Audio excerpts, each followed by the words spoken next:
بسم اللہ الرحمن الرحیم۔ السلام علیکم۔ یعنی دینی مسائل میں خوش آمدید کرتا ہوں۔ میری آج کی اس ویڈیو کا موضوع یہ ہمارے دو اہم مسائل ہیں کہ بچے کی ولادت کے بعد خون نہ آئے تو کیا کرے۔ دوسرا مسئلہ یہ ہے کہ حیض و نفاس کی حالت میں سجدہ کی آیت سن لے تو سجدہ واجب ہے یا نہیں۔ چلیے ناظرین، چلتے ان دونوں مسائل کے جوابات کی جانب۔ ناظرین، یہ میری کتاب کا حوالہ ہے خواتین کے مسائل اور ان کا حل۔ اس کے مرتب و تحقیق ہیں مولانا مفتی ثناء اللہ محمود صاحب۔ اس کا صفحہ نمبر ہے 313۔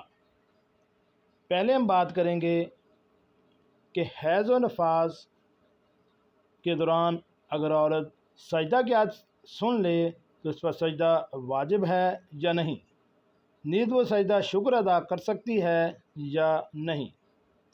ناظرین، اس سوال کا جواب یہ ہے کہ اسی عورت پر سننے سے سجدہ واجب نہیں ہوتا، حتیٰ کہ اگر خود پڑھ بھی لے تب بھی سجدہ واجب نہیں ہے اور سجدہ شکر بھی نہیں کر سکتی۔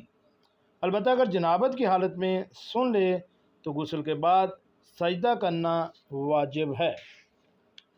ہمارا دوسرا مسئلہ یہ ہے کہ اگر کسی عورت کو ولادت کے بعد خون آئے ہی نہیں تو وہ کیا کرے۔ اس سوال کا جواب یہ ہے کہ اگر عورت کو بچہ کی پیدائش کے بعد خون آئے ہی نہیں تو وہ بچہ کی ولادت کے بعد سے ہی غسل کر لے، نماز پڑھ لے، لیکن اگر غسل کرنے سے بیمار ہونے کا اندیشہ ہو یا اس سے جان جانے کا خوف ہو تو اور گرم پانی سے بھی کام نہ بنے تو تیمم کر کے نماز پڑھ لے، اور جب نقصان کا اندیشہ ختم ہو جائے تو غسل کر لے، اور پھر اگر ولادت کے بعد سے کھڑے ہو کر نماز پڑھنے کی طاقت نہ ہو تو بیٹھ کر نماز پڑھ لے، ورنہ لیٹے لیٹے ہی نماز پڑھ لے۔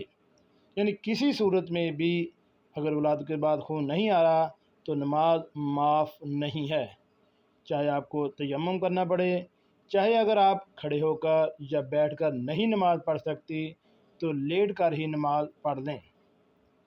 ناظرین، یہ فتویٰ مفتی عاشق الہی اور مولانا اشرف علی تھانوی رحمۃ اللہ علیہ اجمعین نے دیے ہیں۔ اس مسئلے کے متعلق اگر آپ کو کسی بھی قسم کا کوئی ابہام ہے تو آپ ہمیں کمنٹس باکس میں کمنٹس کر سکتے ہیں۔ اپنا خیال رکھیے گا، اور ایسی معلوماتی ویڈیو حاصل کرنے کے لیے میرے اس چینل دینی مسائل کو